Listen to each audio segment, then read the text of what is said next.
You can choose whether you open your eyes or close your eyes.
Knowing.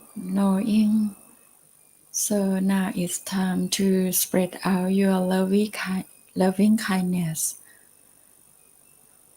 Please thinking all the merit you just made, including in the past, and spread out the loving kindness to yourself, to the one you love, and also including spread out the loving kindness to the one you dislike. You cannot forgive to them, but now you would like to forgive to them all, and also spread out the loving kindness to all central beings, all of your community, all the country you live in, your hometown, and also to people all around the world, including all central beings. And now it's time to open your eyes. Gently open your eyes and breathing in and breathing out. Anyone feel happiness? Please raise your hand. Okay. Thank you so much. Okay. So the reason I pick up MBSR and MBCT, you can find the mindfulness in the Western side and also the Eastern side in terms of the Buddhism.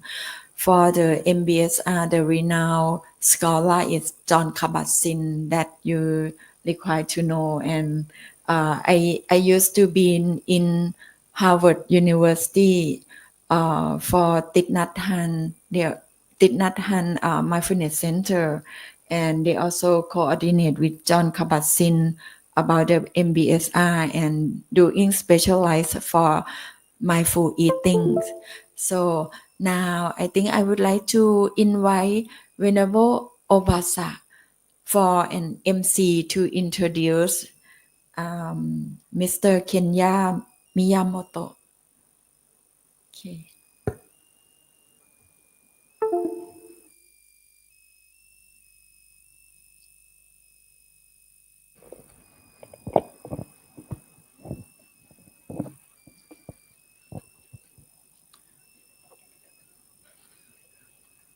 Hello, everyone.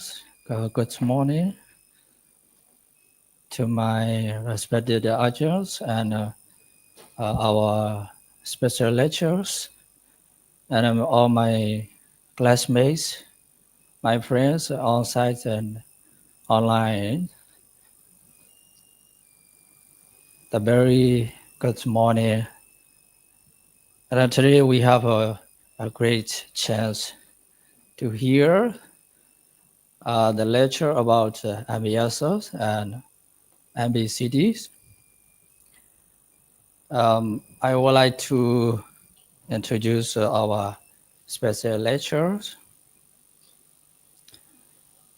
His name is Mr. Kenya Miyamoto, and he is a pioneer bringing evidence-based mindfulness to Japan and the Asian Pacific regions. He has offered mindfulness support to over 1,400 individuals, including the healthcare workers, education, and family navigation-like challenges. As the founder and the director of International Mindfulness Center Japan and Asian Pacific, and the visionary behind tumor-sensitive mindfulness in Japan, Mr. Kenya has been at the forefront of integrating mindfulness into medicines and education industry. He has trained and supervised over 100 mindfulness teachers, led more than 100 webinars with the world's renowned experts. And he dedicated to making mindfulness accessible and traumatic informed. So we're glad to hear the special lecture of Mr. Kenya. So please join me in welcoming Mr. Kenya Miyamoto. Thank you. Thank you very much.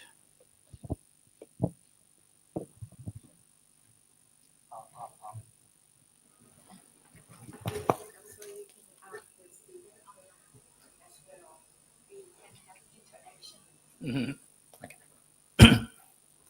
Hello. Can you hear my voice?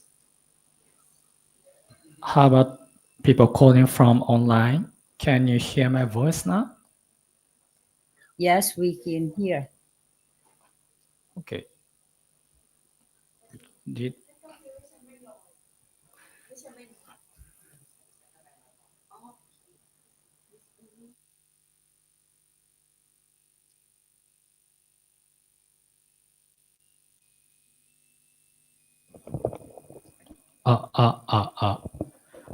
Okay. So thank you very much for inviting me to this great opportunity. I'm honored to be here with you today, audience in person and people from online.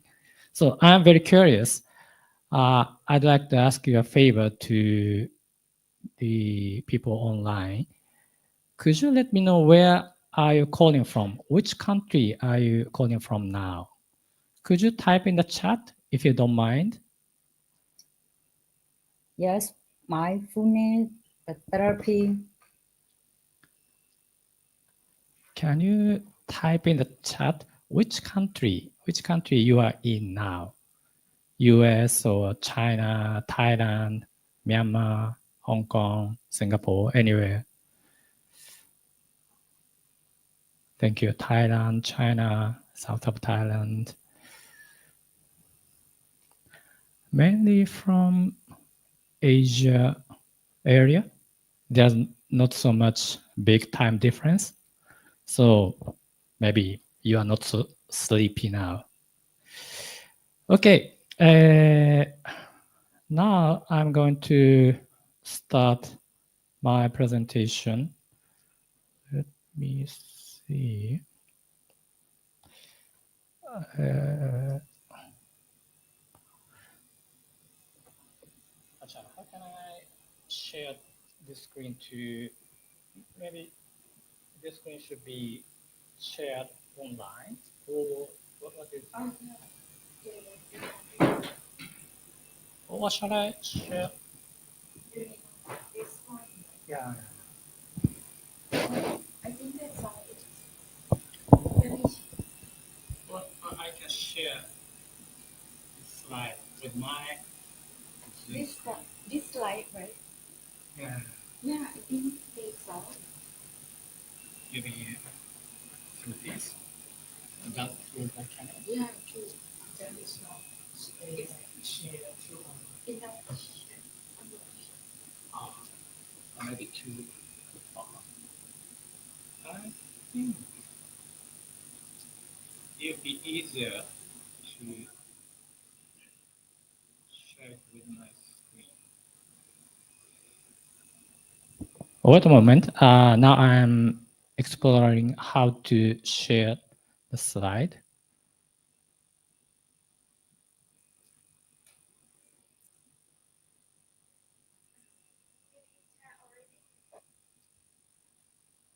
Okay. Thank you. Okay, let's begin. So let me introduce myself. I am originally from Japan, and now I'm living in Thailand. Then Kyoko, maybe some of you know her. She's a MS student here. I'm also MS student in Buddhism studies in second years. Then International Mindfulness Center Japan is the institute which we found in 2020. The main area of activity is Japan, then gradually expanding to East and Southeast Asia. Then we mainly offer evidence-based mindfulness programs such as MBSR and MBCT, which I'm going to explain today. Then also we cooperate with German Institute and introduce MBSR and MBCT teacher training, which lasts almost 1.5 year program for Japanese trainees. Then we also host some webinars inviting researchers and mindfulness teachers from all over the world. And we have some experiences of delivering mindfulness programs in hospitals, corporations, and public institutes in Japan. So then I have, before starting this session, I'd like to ask you, is there anyone who has not heard of MBSR? Does everyone know the name of MBSR? No, you know, first time?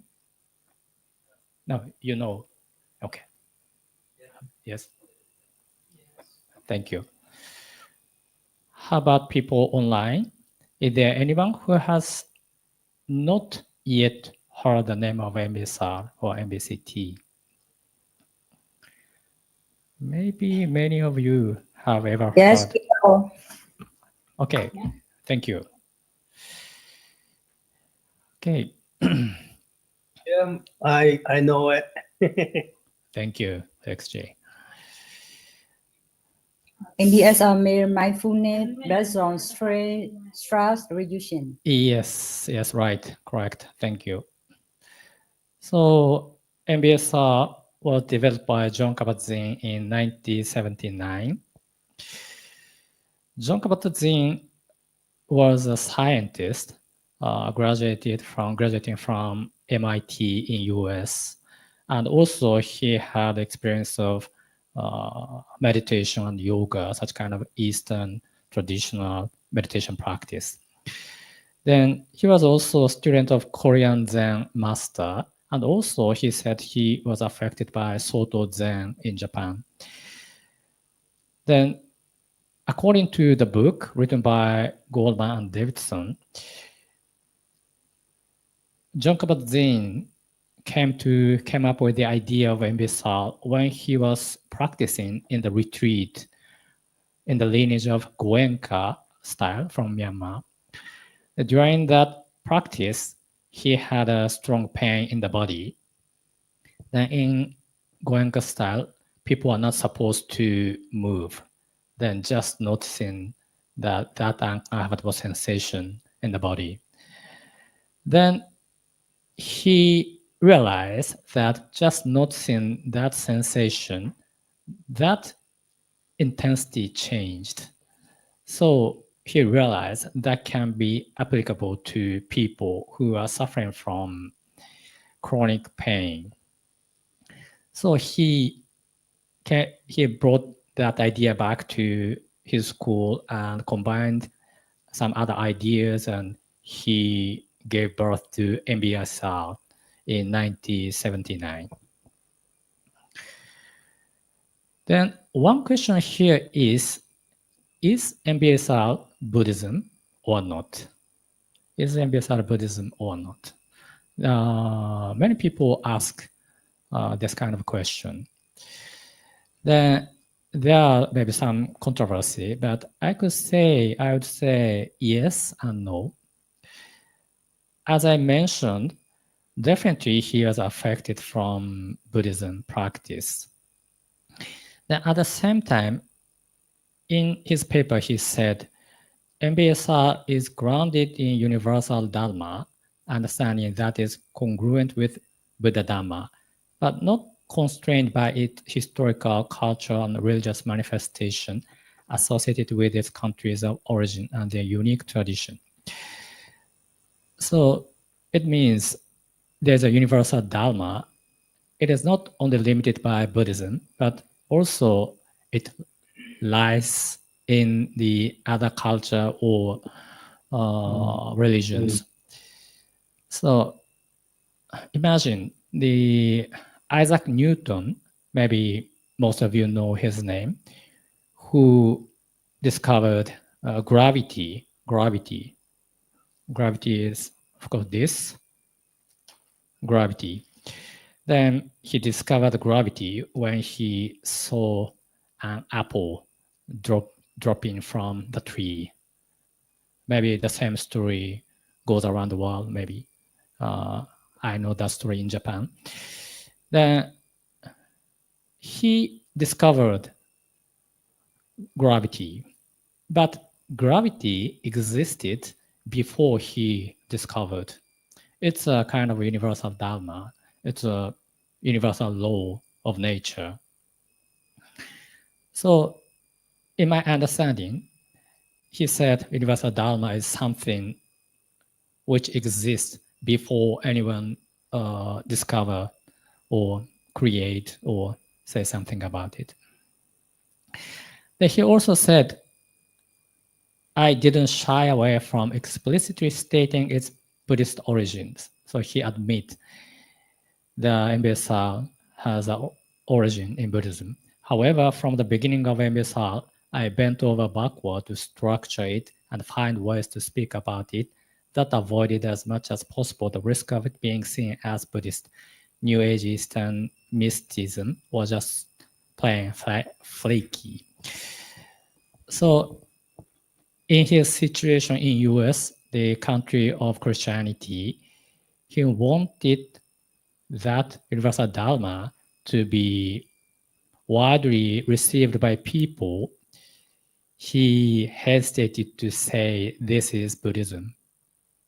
So it's a very practical reason not using the Buddhism terminology or Buddhism word to teach MBSR. So, okay.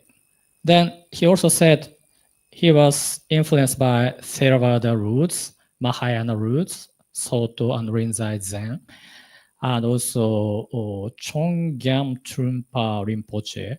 maybe from Tibetan tradition, then Thich Nhat Hanh. So he received a lot of knowledge or wisdom from various schools of Buddhism. So if you have any question, please don't hesitate to let me know. Of course, from people from online, please type in the chat. Then I will answer when I'm ready.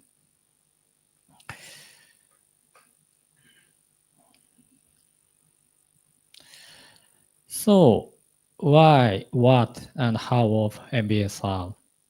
Why is understand the cause of suffering and learn how to respond to them.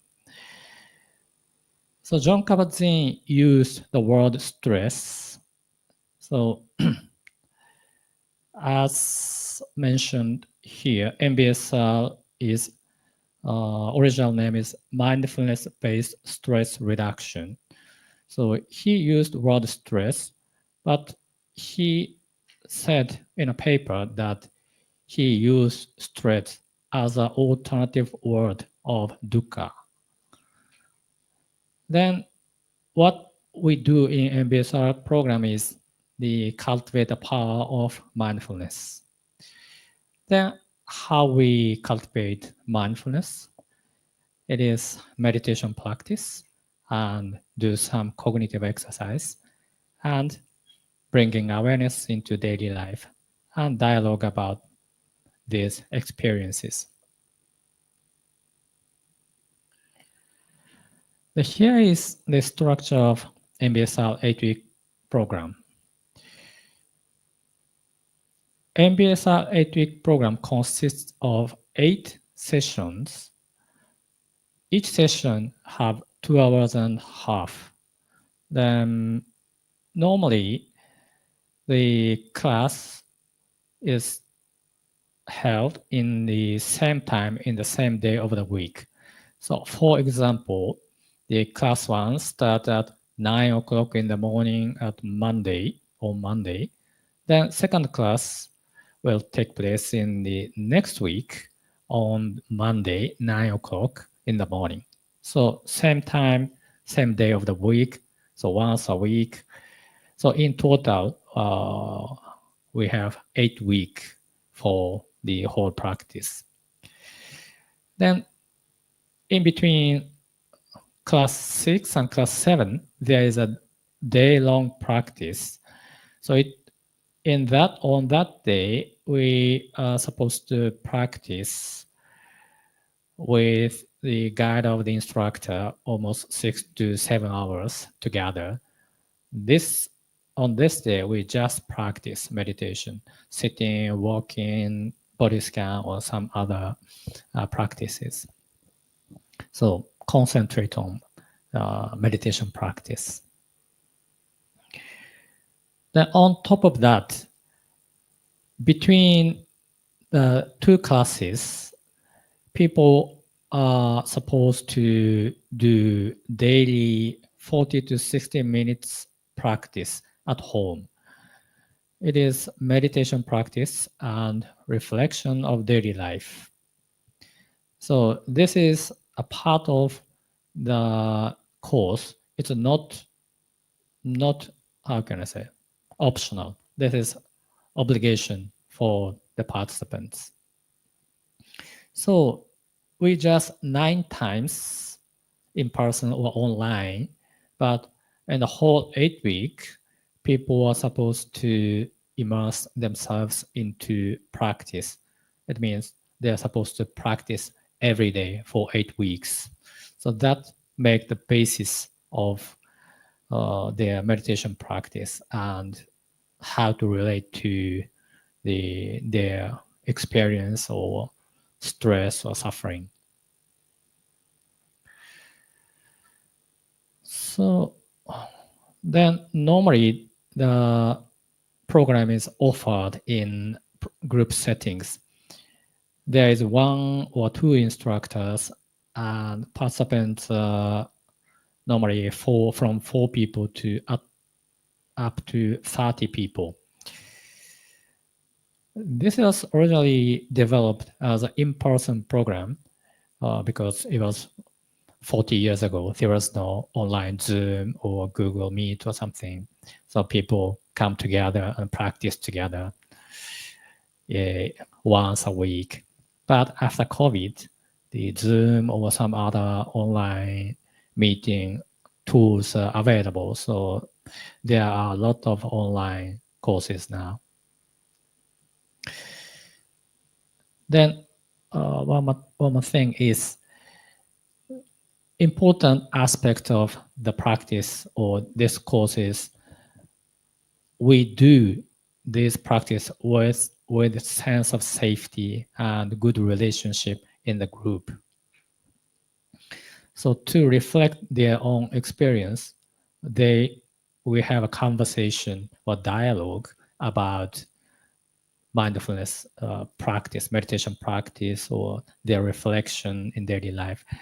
So we need to feel very safe and confident to be as you are. So the safety of the group is a very, very important aspect. So this is not just a meditation technique itself, but this is a relationality and how we relate to each other as a human being, and also how to relate to your experience. The basic structure is here's a meditation practice and reflective dialogue about that. The meditation practice consists of body scans, sitting practice, yoga practice, walking meditation, and metta, loving kindness practice, and some cognitive exercise.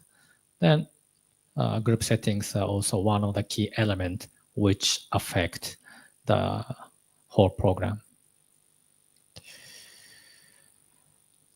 So, and here is the structure of the program. This is very small, so I don't intend to explain the detail, but all the programs are very structured in detailed way from week 1 to week 8. Then there are some, say, some designed schedule in each week. Then they are structured so that each participant can go forward the practice step by step. So key features of MBSR is you can join the course while continuing your everyday life. So you don't need to live your routine life like we go to the retreat. So this is developed mainly for lay people who has family life or some jobs or other life. So they can join a course while they are living ordinary life. And also the program runs for a set period of 8 weeks. It means 8 weeks, they finish. So in a sense, maybe it makes it easier for people to commit themselves for this period. If for the beginner, it might be a bit overwhelming or difficult to commit himself or herself to practice for lifelong practice. But hey, let's try 8 weeks. It seems more easier for them to start practicing. But of course, 8 weeks is not enough. So when the program is finished, people realize,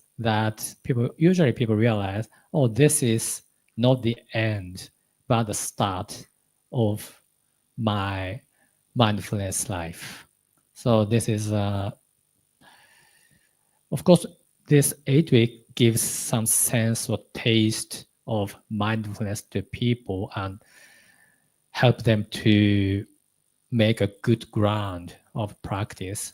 But also that is just a starting point of their lifelong practice. And you learn step by step from week 1 to week 8, gradually building basic skills in mindfulness and how to relate to your experience. So it means this is very, very open to complete beginner of mindfulness or Buddhism or meditation, or of course to people with any religion. So many Christians, Hindus, Islam people, anybody can join the course. Then even if they don't have any knowledge or experience of practice, they can start from the scratch, from zero. And week 1, then week 2, gradually step up, step by step. Then during the middle of the course, for example, week 4 or week 5, all the participants start practicing 45 minutes sitting meditation, even though they don't have any experience in the week 1. So it's also the step-by-step basis. For example, in week 2, they start practice from 10 minutes, then 15 minutes, 20 minutes, then 45 minutes. So step-by-step basis. Then now, you meet with the same group members each week and learn together. So this is also one of the key features of MBSR. To make the group environment safe and comfortable, we do this practice with the same group members. So from week 1 to week 8, for example, we start with 10 people. The same 10 people come together, practice together until the end of the 8 weeks. So during that 8 week, there happened the intimacy in the group and more confidence and trust to each other. So it helps people to be more open and authentic. They don't need to pretend someone else from who you are. You can be just as you are. You don't need to change you in any manner. So group setting with the same group member. This is also a key feature of this program.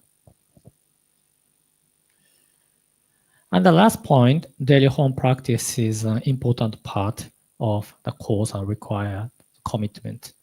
People are always requested to practice at home daily 40 minutes to 60 minutes. Of course, sometimes it is difficult to do that because life is sometimes difficult and there happens something uncontrollable. That's life. So that is one of possibility. So in that case, in each class, we reflect how your practice over the past week was. So we share what was the practice like. And some people say, okay, I did every day 40 minutes, 60 minutes practice. But some people say, oh, I couldn't practice. In that case, we can discuss and have a conversation. So how do you feel, or could you do it much shorter or more simple, just 5 minutes or 10 minutes, or you can change the time to practice. If you are busy and tired in nighttime, you can do it morning practice, morning time, or such kind of conversation help people to engage with the practice. Yes. So is there any question so far?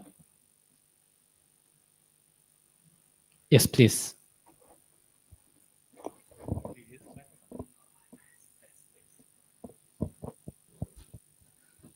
It's like MBS programs. I have ideas. I have taught to establish in my countries as meditation centers. So I would like to divide the level of a meditator. Level 1, level 2, level 3, level 4 is the final stage. So at the level 1, how much time did I give there? Can you give me a suggestion? And for the level 2s, how much time? About 10 minutes or 15 minutes. Level 3s, how much time? And level 4s, how much time? Yeah. Thank you. He asked, maybe you can hear the voice, but let me repeat the question. He asked me the level of the practice or practitioner, or how much time to practice. So I have one document. Sorry. For example, this is a sitting meditation practice in the 8-week course. We usually we start with 10 to 15 minutes practice, then gradually step up. Then in the week 5, we do 45 minutes meditation practice until the end. So that is what we do in MBSR course. Does this answer your question in some?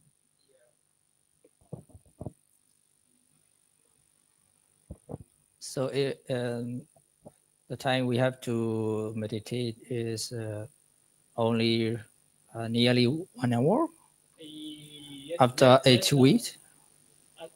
After 8 weeks. After 8 weeks. Oh yes. So for me, I guess for level 1 week. For level 2, 1 week. And if the meditators pass 10 minutes or 15 minutes within 1 week, and upgrade the next 1 week. And then you have to meditate 15 minutes, something like this. So for level 1, for the final levels, he can meditate 1 hour or 1 hour and a half. So this program can affect to the peoples. Is that right? How do you think? Thank you very much. I think it depends on the aim of the practice, maybe. So later I will speak about the intention of MBSR program. So maybe one thing is this program is mainly for lay people, so who don't have so much time. So it depends on the person to person. If they have time to practice 1 hour, it's great.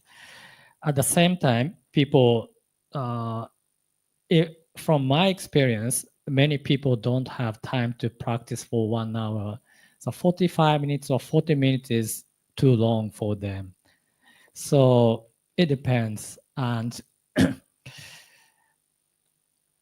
yeah,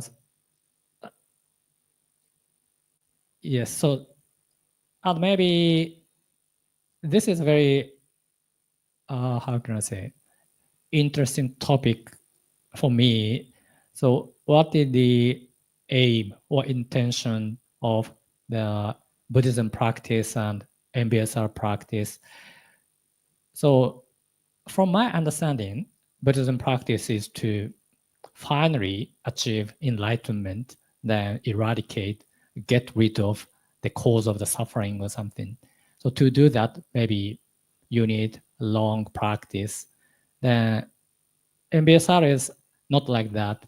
It's more, how can I say, soft, than alleviate or reduce the stress or suffering. So maybe yeah, this program is designed like that. But maybe it depends on your situation. If people are motivated to practice one hour, it's great, I think. Thank you. Thank you very much. I have two questions. Yes. So the first question is if you can explain a little bit more about cognitive exercise daily reflections. Mhm. That's the first question. Yes. And the second question is, are you considering MBSR as intervention format or therapeutic process or both? Thank you. Sorry, could you repeat the second question? What Uh, or the, what? the second question is, my curiosity is that MBSR is the intervention format, or For math? I will type that down. Thank you. Helpful. Thank you. So okay, but you get the first question correct? Yes. Okay, thank you. Sorry, I forgot the first question. What was it? First question was The first question is, can you please explain a little bit more on cognitive exercise daily reflection? okay. Yes. Yes, I will explain in the latest slide. So can you hold it until then? Can I explain in the latest slide? Yes, sure. Okay, Yes, sure. thank you. Thank you. Good question. Thank you.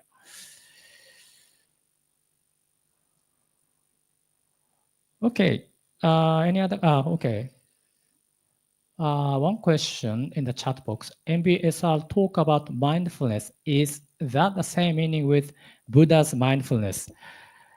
Yes, I would like to ask everyone how you think. I'm still a student of Buddhism, so I can't answer clearly maybe. But as far as I studied, I think almost same.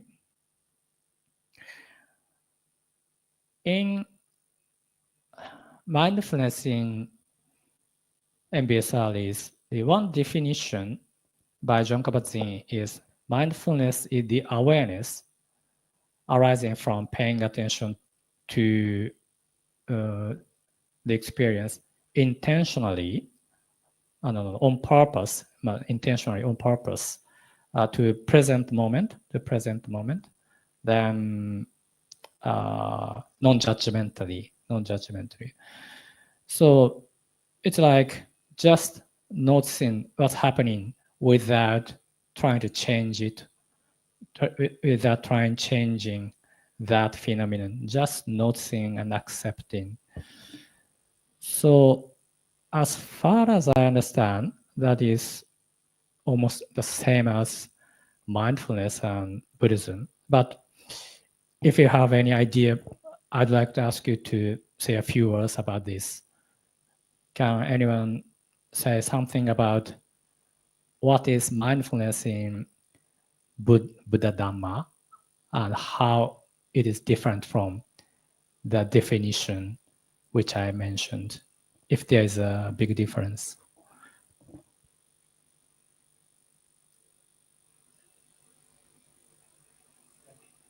Thank you. Thank you.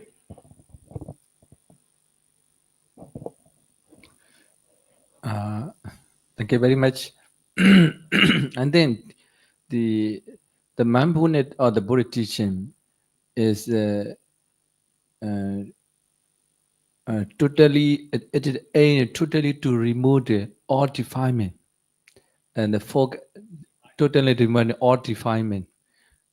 This is the higher reach of the Buddha aim, the mindfulness and satipatthana and sati is trying to make awareness forever. with the mindfulness in every moment, in every second. This, therefore, I think the MBSR also a part of the kind of the Buddha teaching. Yeah, I think. But we have a learned all the way, and the full foundation on mindfulness and the Nova A4 part, and everything is included in the mindfulness, like the great elephant, the state footprint of the great elephant, including everything. And then therefore, the MBSR, mindfulness-based strategy direction, this technique also included in the Buddha teaching.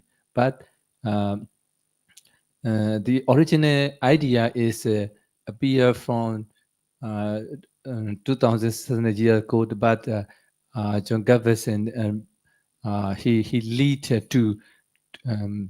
to suggest to awareness in the present society to reduce the social structure and then. Thank you very much.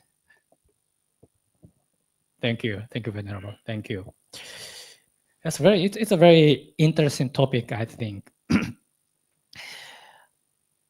In MBSR, we usually don't use the Buddhism terminology. So in class, we don't say about impermanence or how can I say, wisdom. Usually we don't such kind of words. But when we practice, like in sitting meditation, then just noticing the experience moment by moment, I think many of the people realize that the experience is changing and it's not worth attaching. We can't grab the experience. Everything is changing. Then it makes people feel easier, or we can't grab the experience and stop it from disappearing. So without using Buddhism terminology, I think the MBSR practice is going to the same direction. Yes, thank you very much. And okay. Kenya. Yes, actually. I have a little bit something when I before came to IBIC, I think I know mindfulness, but that just the words. That's the beautiful words. We think that mindfulness is everything, right? And then come back, we learn, and then we know the Buddha's meaning. The mindfulness is just a little bit inside of Eightfold Path. This is just one part of, like if we saw the elephant, the mindfulness is not a whole elephant. It's just a part of the eye can see inside. Just one part, not whole thing. And the MBSR, the mindfulness, maybe it's Dr. Kabat-Zinn has his design for the, between both sides, his meaning. So I did the training for MBSR. So this is why I'm curious the kind of mindfulness, how much he used from the Buddha's, the meaning. Yeah, definitely this is for the lay people, they heard the mindfulness. That is the whole thing, the meaning so big, have everything. Okay, this is what I want to see something different. Yeah, thank you. Yes, in MBSR program, we don't clearly mention Eightfold Path, but John Kabat-Zinn himself wrote a paper about how MBSR was created. In that paper, he mentioned he also wanted to apply Eightfold Path to modern world. So he has some kind of intention. So yeah, maybe in some part, for example, I'll explain later, but for example, how we see the world, right view, or some other, so right effort, or such kind of elements, how can I say, incorporated into some practice or the spirit of the course. So some elements are clearly mentioned in the practice, but some elements come up in the dialogue between the instructor and participants. Yeah, but it's also controversial topic. How MBSR, so some people criticize that MBSR just only take the technique of mindfulness and don't care the important part of Buddhism. But I don't think so. But this is a controversial topic. Thank you. Okay. And some other questions. Can you please explain? Okay, it's are you considering MBSR as the intervention format or therapeutic process, or both? Intervention format or therapeutic process?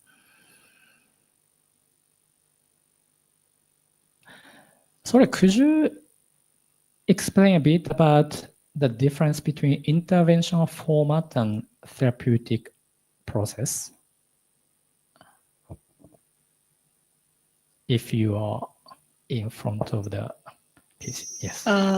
If I'm not mistaken, the intervention format is just focusing on the structures of therapy, and therapeutic process, it's asking the question is just like what is going on during the therapy or the process of the people that has involving. So for my thinking, I see the MBSR as both, but I'm not quite sure. Okay, thank you. Thank you for the question. Yeah, I think both. So MBSR is a format and structure. At the same time, we regularly have a conversation or dialogue with participants and how they are, which direction they are going. Then depending on their situation, how can I say, we not advise, but we help them to be aware of their own experience and help them reflect their own experience. Then we see and watch and help people to transform. Yeah, transform. Yes. So in that sense, I think that includes both meaning. Thank you. Yeah, thank you. And one more question. Buddhism approach is the final goals. MBSR helps to digest into the short-term goal more attainable for those without faith and rituals which could be developed. Yes, this is also, if my understanding is correct, your question means the final goal of MBSR is the same as the goal of Buddhism. Am I right?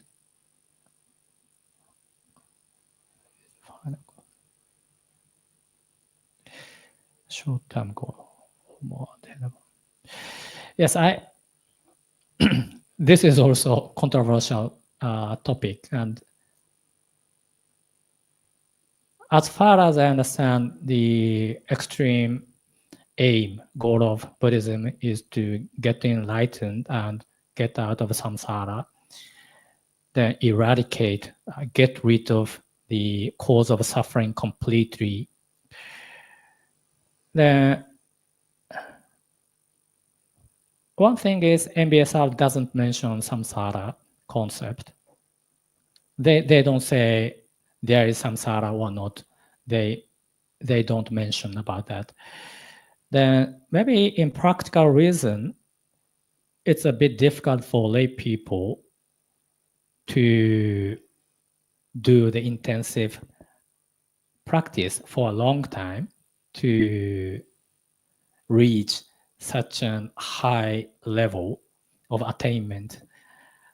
So I think MBSR is going to the same direction, but practically speaking, the maybe amount of time or intensity, because of the amount of intensity and time, they are going to that direction.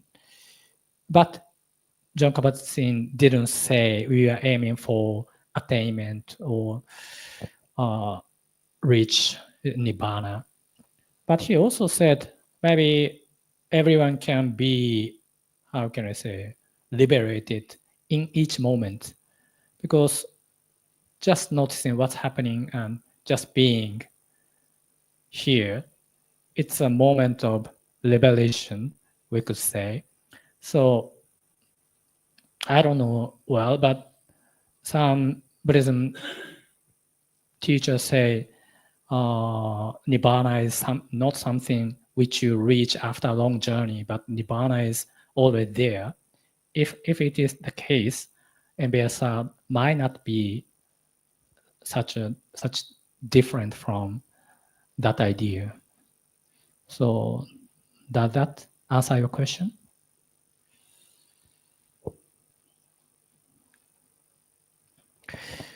Okay, let me check the time. Thank you for various questions.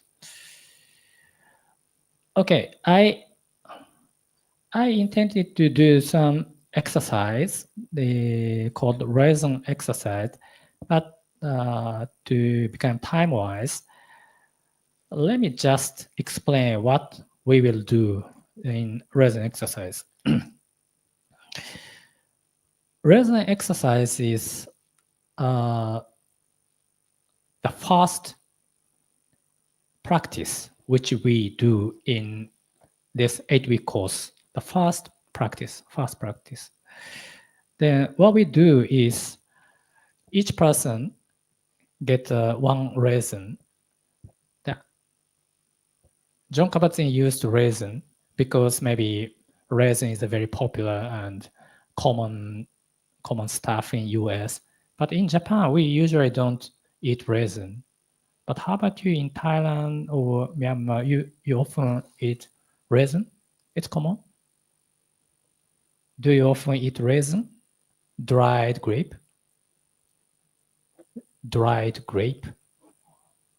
You? Oh, okay. It's common. Okay.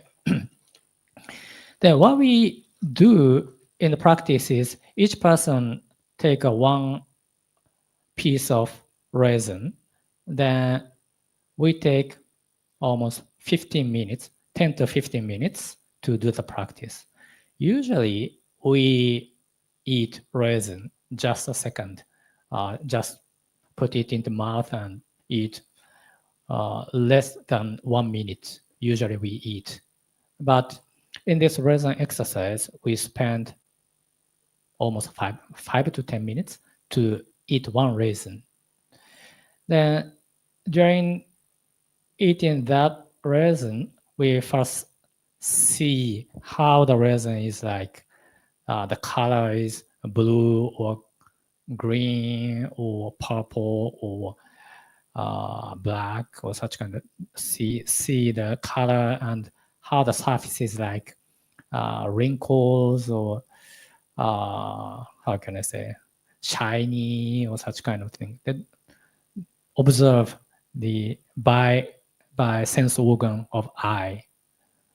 Then after that, touch, use the second sense organ, touching sense. Then after that, hearing the sound of the raisin. Then smelling. Then eating. So we use 5 senses to eat raisin. Then in each senses we spend time to explore observe the sense in detail. Then gradually, then at last we put it in the mouth and first sensing the taste, then take time to chew, then throw, swallow. By doing that, maybe there are many monks, so maybe it's a very common practice in monastery. But for lay people, it's uncommon. People lay in the couch and watching TV and eat chips or raisins, and when they then 5 minutes passed, they realize, oh, everything is already finished and in the stomach, but they don't realize they are eating meals or something. So in this practice, people realize how much they are in automatic pilot in daily life. Because only one reason gives them a very impressive impact. Or reason has so much information. Each reason has a different shape and different taste or different sense of touching. So it helps them to be aware of how we are in automatic pilot in daily life. So automatic pilot and automatic reaction. Automatic pilot can take over, happen at any time in daily life, not only when you eat raisin, but also, for example, when you walk to somewhere, then while you are walking, you think about something, then you realize you have already reached that destination. So you don't remember what happened while you are walking until you reach that direction. That always happens. Then in some research say people spend 46.9% of their waking hours thinking about something other than what they are doing. So I believe this is the research with lay people. So it might not be the case to monks, but ordinary people have this kind of tendency. Half of the time while they are awake, they are not awake because they are in the thought or something different. This is research by a researcher in Harvard University in 2011. Then thought, emotion. Then on top of that, one more information is the title of this research is, I think, wandering mind is unhappy mind. It means while the mind is wandering, they are unhappy. Because in this research, the researcher asked the people to have a smartphone, then randomly send a message and what you are doing now and how happy you are. Then, excuse me, could you share the screen? Oh, very sorry. Very sorry. But sorry, I can't. Maybe. Oh, okay. Thank you. Yes, I'm speaking about the second topic, Killingsworth. So on top of the information I mentioned, this research said, wandering mind is unhappy mind. So when people are in the thought or their mind is wandering, they tend to feel unhappy. So on the other hand, when they are in the present moment, their happiness level is high as they are thinking about something happy. So being present means being happy due to this research. And thoughts, emotions, and reactions unfold unconsciously. This is also the tendency in us. Something happens, then thought, emotion, reaction, they automatically start, some stories start going. So, for example, someone say something to me, that if I get angry about that, so some thought or emotion or reaction comes one by one, next to next. Then my thought comes like, oh, he is a very bad person, or why he said such he is so mean to me or something, such kind of thing, or bubbling up. A lot of thought comes up. Sometimes some thoughts are not a fact. My mind just create the thought and it makes me feel unwell or uncomfortable. Then this kind of automatic mode can keep us stuck in patterns of suffering. But the good news is paying attention, intentionally paying attention can change the way we experience things. So by doing this reason exercise, people realize, oh, my experience today with resin is completely different from how I experience or eat resin in daily life. Usually, they just eat resin and in 1 minute it finishes. But in class, they take 5 to 10 minutes and use 5 senses and have special relationship with resin. Then they realize, oh, paying attention can change the experience. So this is a good news. So shifting from reacting, automatic reaction, to responding skillfully with choice or conscious choice by practice of mindfulness. This is what we are going to do in MBSR. So in the first class, we introduce this resin exercise so that people can understand how we are in automatic pilot, and that is the cause of stress, I could say suffering. Then there is a way to overcome it. There is a way to deal with it by practicing mindfulness or by paying attention. So that is the entrance of MBSR program in week 1.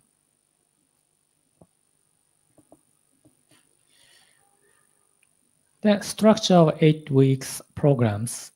So first 3 weeks, we mainly practice basics of mindfulness. So one topic is automatic reaction, noticing automatic reaction. Second thing is becoming aware of how we perceive our experience. We usually see the world with a bias or pre-assumption. So see the world clearly as it is. That is the topic of week 1 to 3. Then cultivating awareness of bodily sensation. So kaya is the first object to pay attention to in MBSR. Oh, sorry. Then, based on this basics of mindfulness, we move on to week 6-5.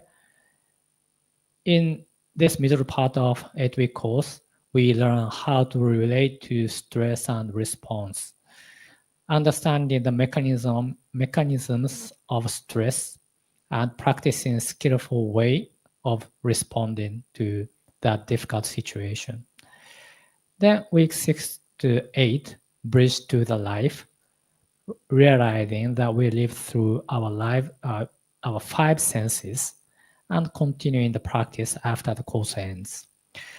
So step-by-step structure suitable for those people new to meditation.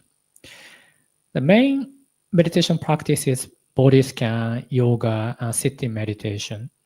The body scan we practice from day 1 to the last, the end of the practice. So maybe the reason is body is the suitable as the first object to pay attention, because there is a solid, something solid compared to thought or emotion or some mental stuff. Then we also start practicing yoga in mainly from week 3.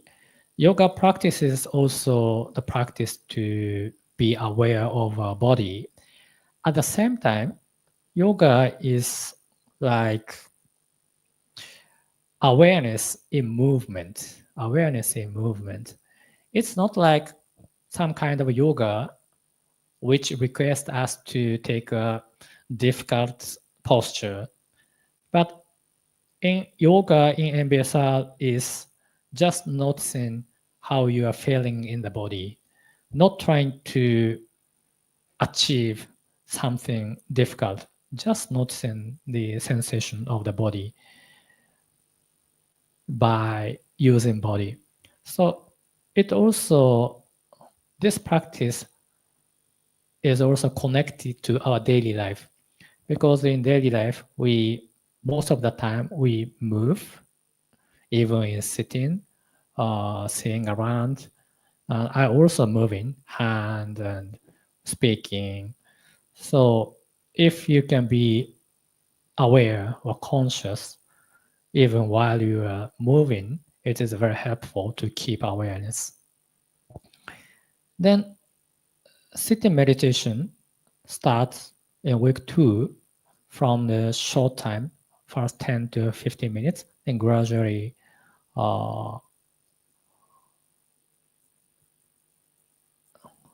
increase the time up to normally 40 to 45 minutes. And we also do some walking meditation, but it's not so much time or chance to do that. And we do loving kindness practice on the day-long practice. But this is also not so the practice we do in the whole course. Just a taste of it.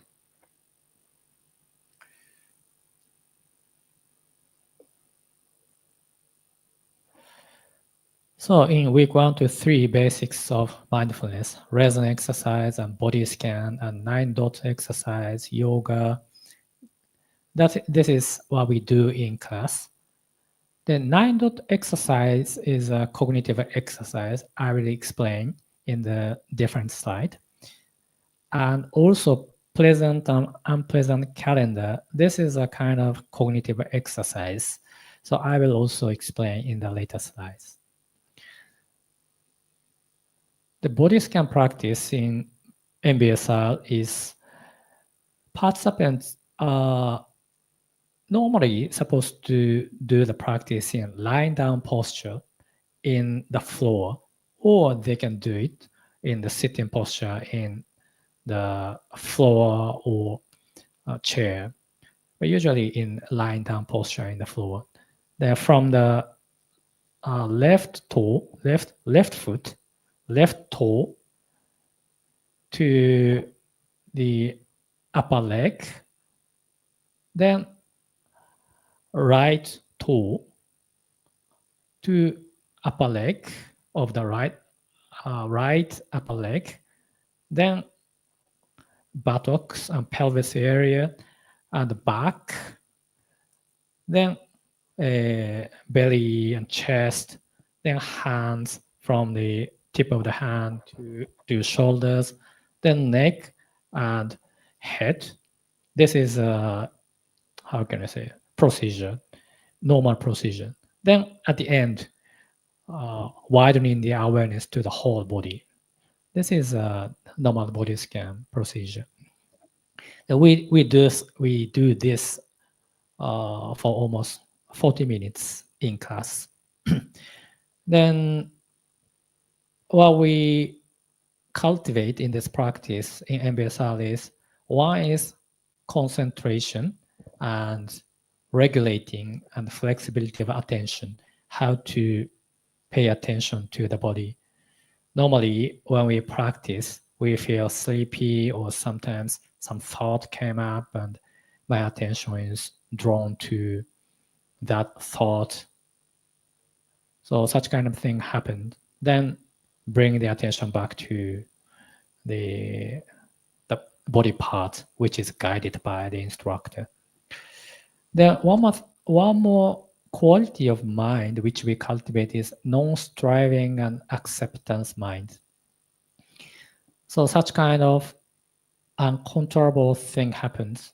Our mind is very, very, how can I say, uncontrollable. They often wanders away. Then ordinary people realize it, they criticize themselves because they think they can control their mind completely.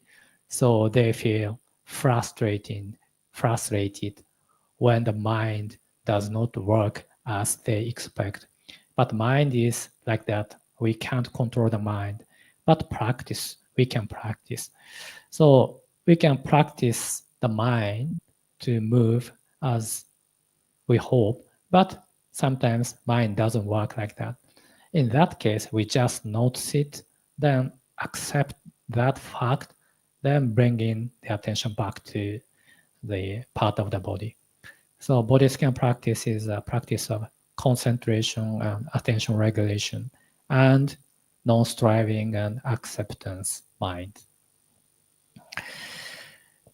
Then this is an example of cognitive exercise. This is 9-dot exercise. This is a kind of a puzzle. So the topic is connect. There are 9 dots.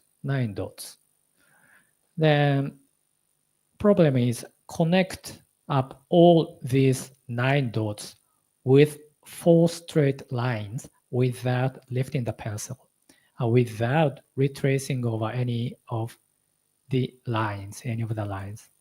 So it means using 4 lines that it means you can change direction 3 times. Then in total 4 lines without lifting the pencil means, I don't know the English word, but draw the line in the one activity. For example, if you do like this, 1, 2, 3, 4, then you can't cover the left dot. So this is not the answer. For example, 1, 2, 3, 4. This is the same. You can't cover the bottom one. So, 9-dot exercise is a kind of puzzle. Then we ask participants to do it as a homework after week 1 to week 2. Then ask them to consider and think about the solution. So the point is notice habitual pattern of thinking and seeing and be creative. That is the point of this exercise. So here I don't show the answer, but if you are interested, maybe you can search on the Google, you can find the answer, but maybe try it first, then reflect what were the points and what this means. Notice habitual pattern of thinking and seeing. This is the way we see the world. We have a habitual pattern of thinking, that we are stuck in there, so we can't see something different. We are stuck. So maybe, I don't know how it is in Buddhism practice, but I believe this kind of thing is in there. maybe how to see the world clearly. So also yoga practices like this, lying down practice and standing practice, and each movement is not so difficult, but just a very easy practice. So another cognitive exercise is pleasant event calendar and unpleasant event calendar. This is what happens in ordinary people. Some event happens, then we feel happy or unhappy. For example, someone say a bad thing to me, I feel unhappy. Now, for example, I get the money, I feel happy, for example, or I eat delicious food, I feel happy. But if we stop here, we are, how can I say, we are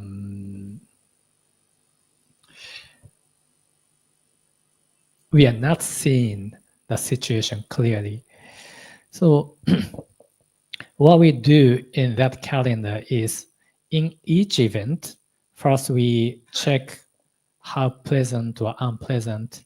So it's a feeling tone in the Buddhism terminology, Buddhism world.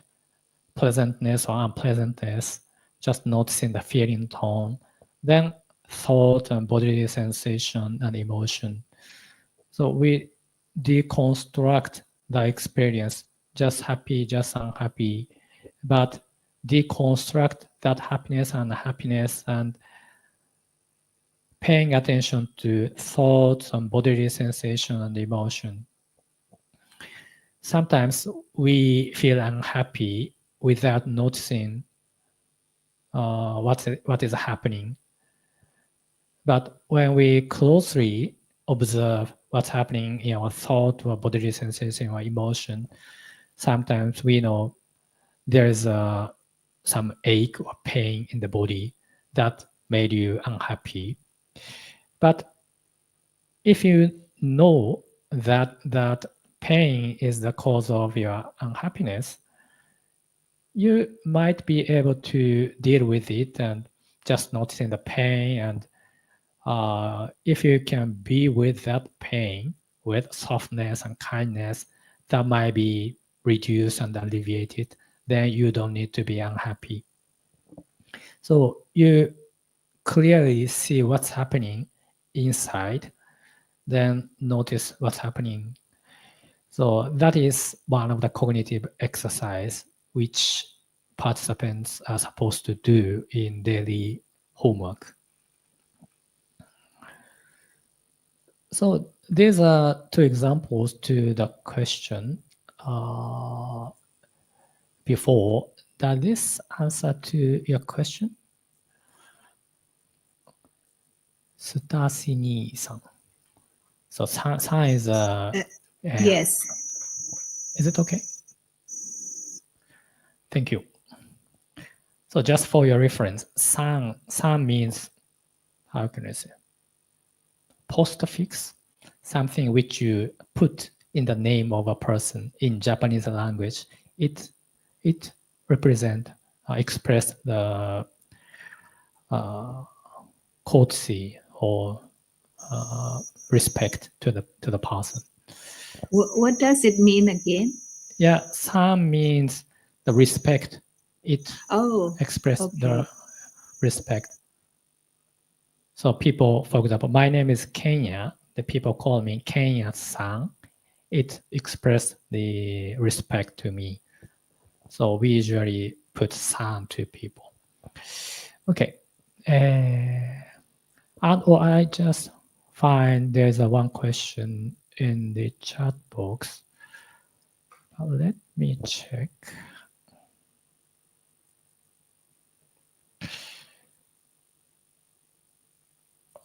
Okay. Question is, MBSR is a type of insight meditation practice.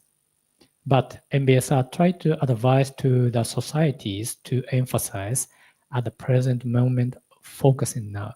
But the Buddhism mindfulness is so widely with insightful teachings. However, MBSR is so famous technique to reduce stress or depression that having been facing for we all.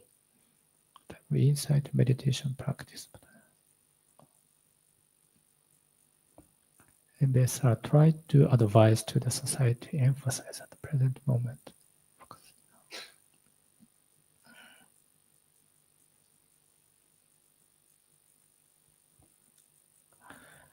Is this a question or comment? Sorry, I have not yet got the point. I'm asking about a way of paying attention to, focusing, or how can I say, samatha or vipassana, such kind of topic, or different? If you don't mind, could you put some more comment or say a few words verbally, then that would be helpful. I can answer that question. I'm happy to answer that question. Okay, thank you. Thank you for your question. Maybe I will explain about sitting meditation and how we pay attention to in that meditation. So that might be answering your question. Okay, so week 4 and 5, how to relate to stress and respond. Here, meditation practice, main meditation practice is sitting meditation. We also see the how stress cycle happens, reacting pattern, which leads to stress or attachment. So there, leads to stress or suffering. Then under that, there's an attachment or aversion or some expectation. In daily life, recognizing automatic reaction associated with unpleasant experience and take a pause and make conscious choice. This is also the topic in daily life. Then now, okay, so this is the idea of stress. So John Kabat-Zinn used the word stress as an alternative to suffering. So I'm very curious, what do you think about this? So let me explain. So first, there is an event sometimes from outside or from inside. It means, for example, from outside means someone said bad thing to me, for example. Or from inside means you feel pain in the back, then you feel stress. So such kind of event happened. Then here, appraisal as negative stress, it means some people take that as stress, as a negative stress. But one thing I have to mention is, depending on the person, same event might bring up different result. I mean, for example, your boss say something to you, then one person might think, oh, he said a bad thing to me and I'm scolded, I'm criticized. They feel negative emotion. But some people might think, other people might think, oh, he gave me a good advice for me. So how you receive that message, the way you feel stress is different. So anyway, when you feel negative stress, they say biologically our acute stress reaction is fight or flight or freeze. It means imagine you meet a lion or wolf in the woods or dangerous elephant, then you feel tension in the body and very anxious. Then there thought, oh my God, or something, such kind of thought comes up. Then your breathing comes fast and your heart beating. So this is what we usually feel when we meet stress. But this is a very natural reaction for human being because we have to fight with that enemy, or you have to flight means run away from that danger, or freeze. Freeze means stop, then freeze, stop. So some people say this is one of the strategy to go through that dangerous situation. Pretend to be die, then animal doesn't attack me anymore. So anyway, this is a natural reaction. But people usually feel this is a bad sign, but it's not a bad sign. This is a natural reaction. The problem is what happened next. So imagine there is a horse in the field, then some dangerous animal chase that horse or zebra to eat, catch and eat. Then zebra or horse run away. Then while they were attacked by dangerous enemy, they are in this acute stress reaction mode. So they breathing are faster and heart beating are faster and anxious, such kind of thing. But once the enemy went away, they come back to relaxed mode and gaze. They eat food again. But human beings have thought or imagination. So even when stressful situation passed away, people think about that situation again as a memory, or think about it as a possible future event and feel anxious. So thoughts are very great, helpful stuff too, but it also makes a cause of a suffering. So they keep me feel stressed. So what we would like to do is to relate to those thoughts very skillfully, to avoid going into chronic stress reaction mode.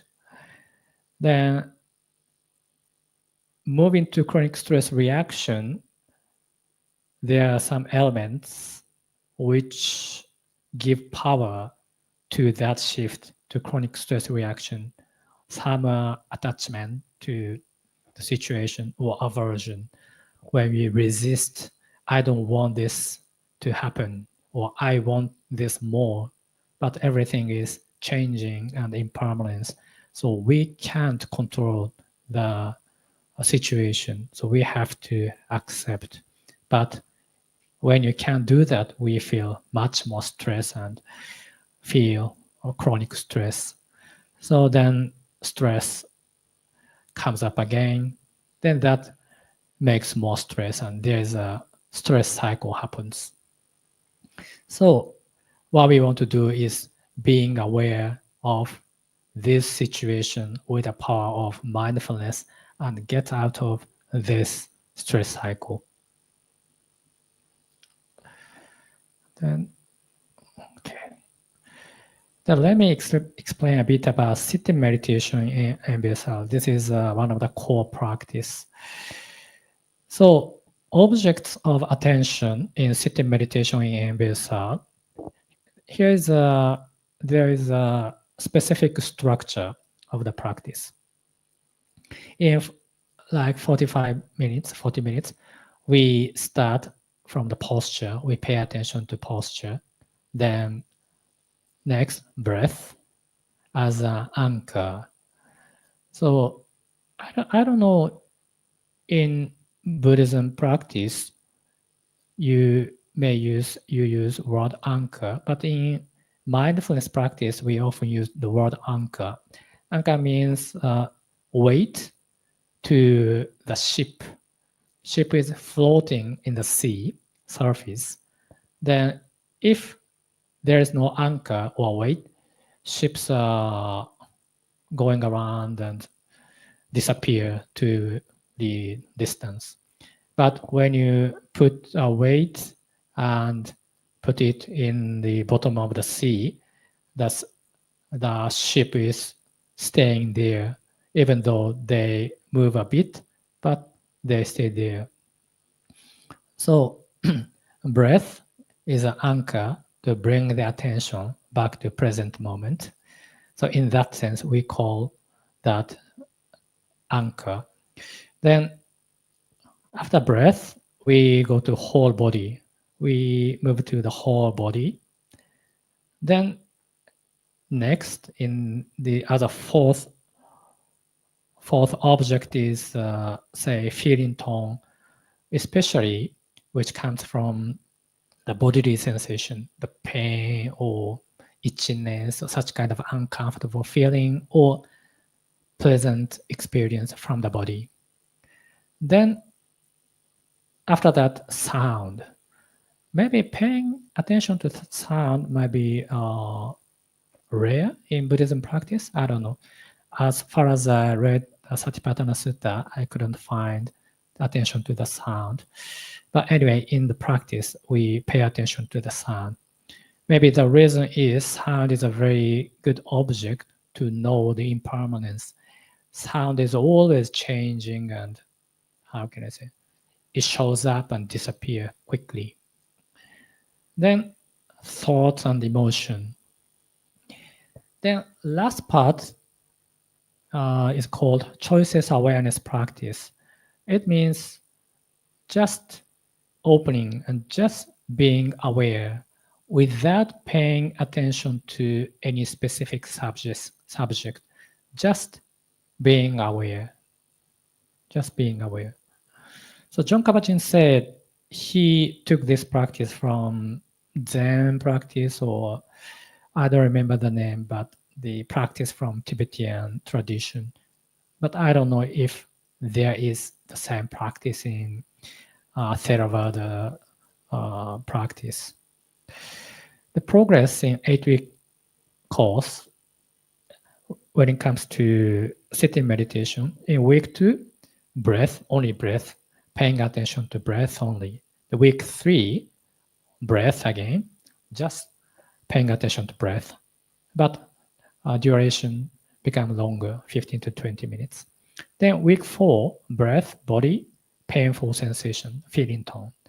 Then week 5, the full, including choices awareness part. So I could say this is a mixture of samatha practice and vipassana practice aspects with the 7 attitudes. Now, let me explain a bit about how we pay attention to the practice. When we have specific object,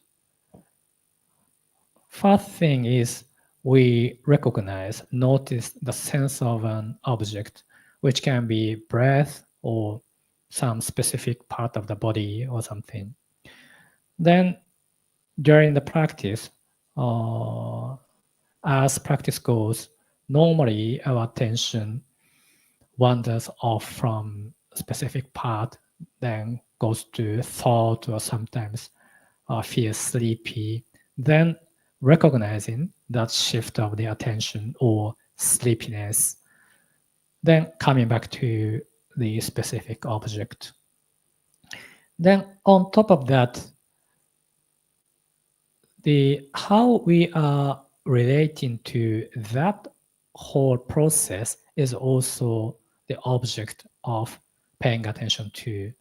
It means if you notice your mind wanders away and goes into the thought, some people might feel judgmental and criticize yourself, or you are not a good meditator, you are a bad meditator, or you can be open and curious about your experience.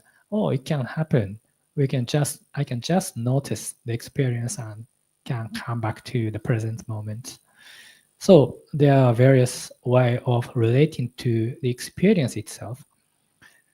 So I think this is some level or point to pay attention to in MBSR practice. I'm very curious how Buddhism, Vipassana meditation, in Vipassana meditation practice, meditators are doing. Though I went to retreat 21 days, I'm still not sure about it. And another way of practice is the open monitoring practice. They also call it choices awareness. Open monitoring means not paying attention to any specific point, but just opening the awareness, consciousness, or choiceless awareness without choosing anything. Just opening the mind. Then, while just opening the mind, if that there may be some sensation coming up, like thoughts or emotion or sensation of the breath or bodily sensation or something else, sound. When that happened, just noticing, oh, sound is coming, sound is appearing. Then just noticing it's disappearing. Then just noticing or just opening the awareness. When something happens, just noticing it. When nothing is there, just noticing nothing is there.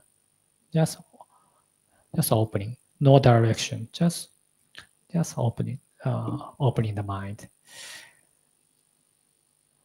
John Kabat-Zinn said the choices awareness is just sit.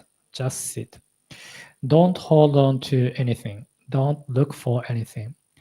Practice being completely open and receptive to whatever comes into the field of awareness, letting it all come and go, watching, witnessing, attending in stillness. Allow yourself to be the non-conceptual knowing, the not knowing that awareness already is. That is what he wrote about choiceless awareness. So,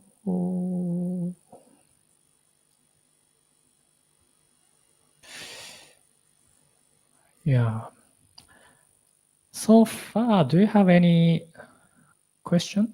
If you have question, please don't hesitate to ask me. Oh, I find additional question or comment in the chat box.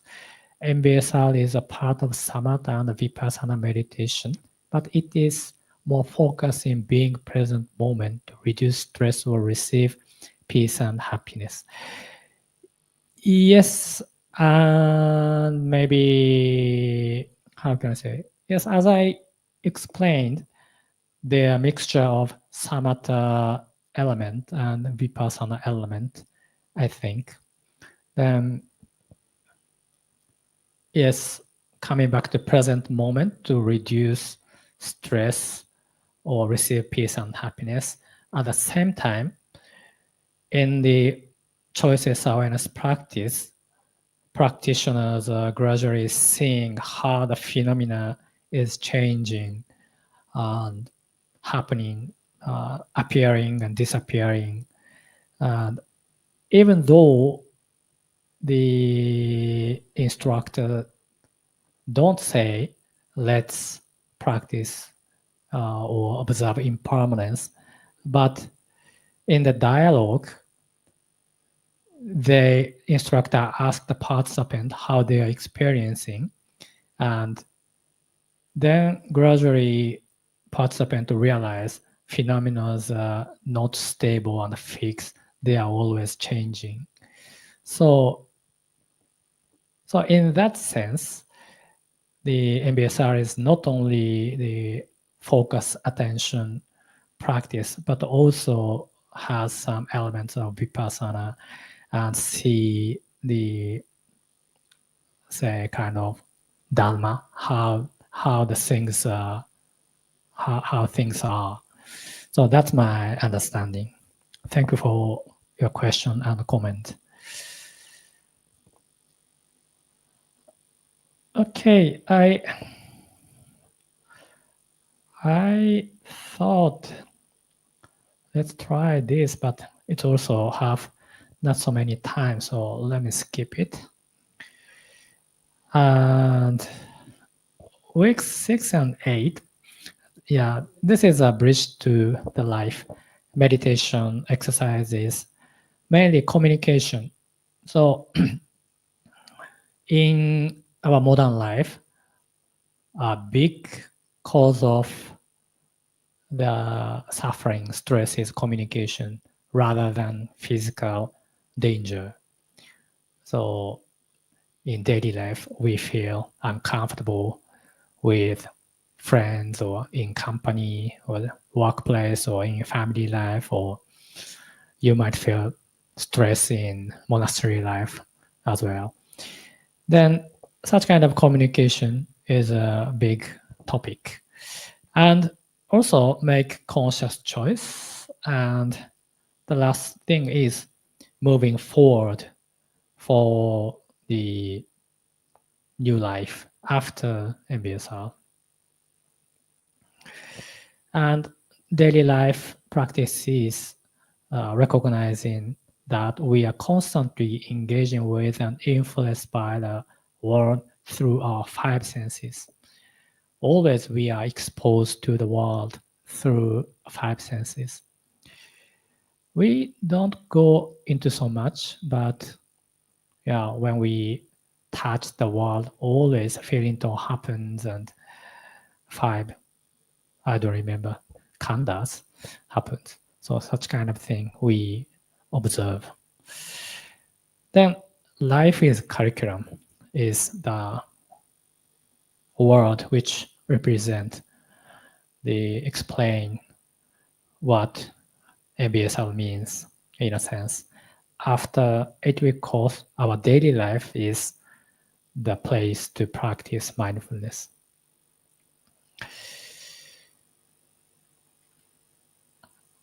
And I would like to explain a bit about new topic, but before that, yeah, only we have more 15 to 20 minutes, but just let me take a pause here, 1 minute, 2 minutes, to move your body or take a sip of water or something. So just take a pause here, 1 minute, 2 minutes. Please feel free to move your body and relax, or goes to toilet or